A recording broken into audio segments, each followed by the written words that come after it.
નમસ્કાર મિત્રો, education with Jignesh ચેનલમાં તમારું સ્વાગત છે ને હું છું જિગ્નેશ.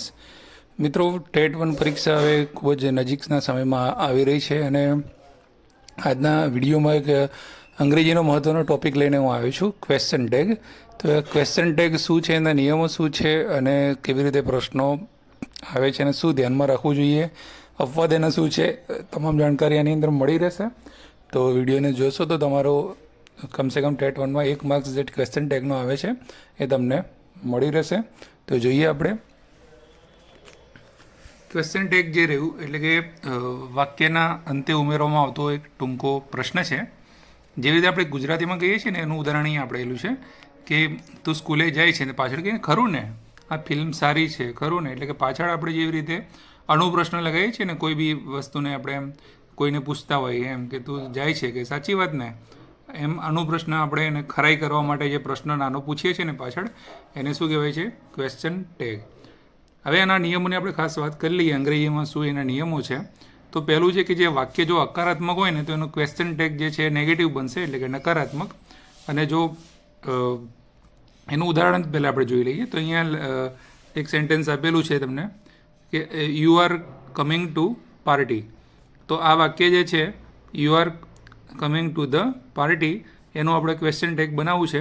તો એનું વચ્ચે આ જે સહાયકારક ક્રિયાપદ જે છે આર, તો આરનું થઈ જશે આર નોટનું ટૂંકું રૂપ અહીંયા લખ્યું છે આરન્ટ, અને પછી લાગ્યું છે કરતા પાછળ.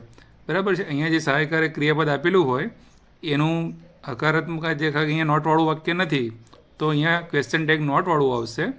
અને જો નોટવાળું હોય તો એ નોટ વગરનું આવે. એટલે અહીંયા પણ ખાલી આર આપેલું છે, તો અહીંયા ક્વેશ્ચન ટેગ શું બનશે? Aren't you. બરાબર છે. પાછળ એનો જે આગળ કરતા આપેલો હોય એ કરતા લાગશે. બીજું વાક્ય છે આઈ એમ વેઇટિંગ. તો અહીંયા ખાસ ધ્યાન રાખવાનું છે, અપવાદ સ્વરૂપ જ્યારે એમ આપેલું હોય આઈ એમ વાળું ત્યારે પણ આરન્ટ જ આવશે. એટલે ખાસ આવા અપવાદરૂપ પ્રશ્નો હોય છે પૂછાય છે. આઈ એમ વેઇટિંગવાળું વાક્ય છે. અહીંયા પાછળનું વાક્ય ગમે તે હોય, ક્વેશ્ચન ટેગ હંમેશા નાનું જે છે પાછળ આવતું હોય છે. એટલે આઈ એમ વેઇટિંગનું શું થશે? આરન્ટ યુ, આરન્ટ આઈ. બરાબર. બીજો નિયમ છે, જેવી રીતે હકારાત્મકનું નકાર થયું એવી રીતે જે નકાર વાક્ય છે એ નકાર વાક્યનું શું થશે?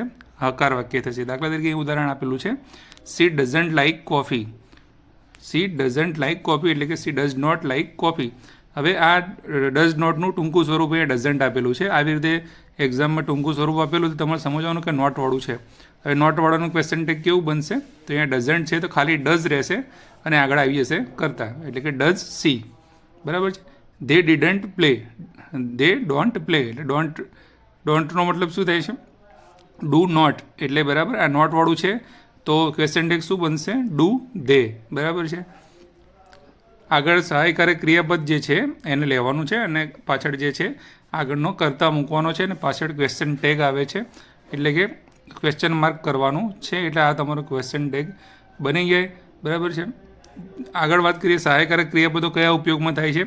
તો is, are, am, was, were, have, had, do, does, did, can, will, shall, should આવા સહાયકારક ક્રિયાપદો કર્તાની સાથે આપેલા હોય. બરાબર છે. તો એનું નોટવાળું વાક્ય તમારે બનાવવાનું હોય છે અને નોટવાળા પરથી સાદું વાક્ય થતું હોય છે. એટલે વિકલ્પો આપેલા જ હોય છે એટલે તમને ખ્યાલ આવે. હવે વાત કરીએ કે મુખ્ય વાક્યના કર્તાનું પ્રોનાઉન સ્વરૂપ આવે છે. બરાબર. દાખલા તરીકે આ ખાસ ધ્યાનમાં રાખવાનું છે કે એ સ્વરૂપે આવે. હવે આ તો આપણે આગળની વાત કરી વાક્યો જે તમે જોયા એ બધા આઈવાળા, સીવાળા, દેવાળા એવા જોયા. પણ હવે આ ઉદાહરણ જોઈએ કે દાખલા તરીકે રોશની ઇઝ ઇટિંગ. બરાબર. આનું આપણે ક્વેશ્ચન ટેગ બનાવવું છે. તો આપણે તો પહેલાં ખબર પડી જાય કે રોશની ઇઝ ઇટિંગ આ વાક્ય હકાર વાક્ય છે, તો ક્વેશ્ચન ટેગ એનું કેવું બનશે? નકાર બનશે. નકાર અહીંયા જોઈ લખો. ઇઝનું શું થઈ ગયું? ઇઝન્ટ થઈ ગયું, ઇઝ નોટ. બરાબર. અને રોશની કોણ છે? છોકરી છે. તો છોકરી માટે પ્રોનાઉન સર્વનામ કયું આવે? સી. તો isn't C. Birds are flying. તો બર્ડ્સ આર ફ્લાઇંગમાં એ રીતનું છે, આરન્ટ ધે આવશે. આરનું શું થઈ જશે? આર નોટ થઈ જશે. અને બર્ડ્સ જે છે એ બહુવચન છે એટલે અહીંયા ધે આવ્યું. બરાબર છે. હવે અહીંયા ઉપરનું વાક્ય જે છે એમાં થોડું તમે જોઈ લો કે રોહિત ગોઝ ટુ સ્કૂલ છે, તેને ગોઝ જે છે એમાં ડઝ આવે કારણ કે સાદા વર્તમાનકાળનું વાક્ય છે એટલા માટે. અને આ વાક્ય છે હકાર વાક્ય છે એટલે આપણે એને શું કરીશું?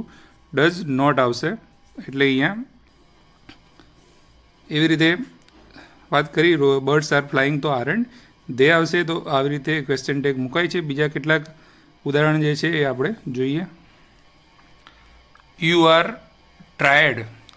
યુ આર ટ્રાયડ એટલે કે તે પ્રયત્નો કર્યા, એટલે કે યુ આર ટ્રાયડ, અને એનું શું થશે? આરનું આરન્ટ યુ. પછી આવશે હી કેન ડ્રાઈવ, તો અહીંયા કેનનું શું થઈ ગયું? કેન્ટ. તો can't he. They went to Mumbai. હવે વેન્ટ શું છે? ભૂતકાળનું વાક્ય છે, એટલે ભૂતકાળમાં સહાયકારક ક્રિયાપદ કયું આવે સાદા ભૂતકાળમાં? તો ડીડ આવે, અને પાછું વાક્ય કેવું છે? હકાર છે, તો એ શું આવશે?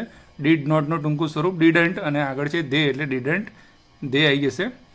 પછી છે વી હેવન્ટ ફિનિશ વર્ક. હેવન્ટ એટલે કે હેવ નોટનું ટૂંકું સ્વરૂપ છે, એટલે એનું વાક્ય આનું ક્વેશ્ચન ટેગ કેવું બનશે? હકાર બનશે.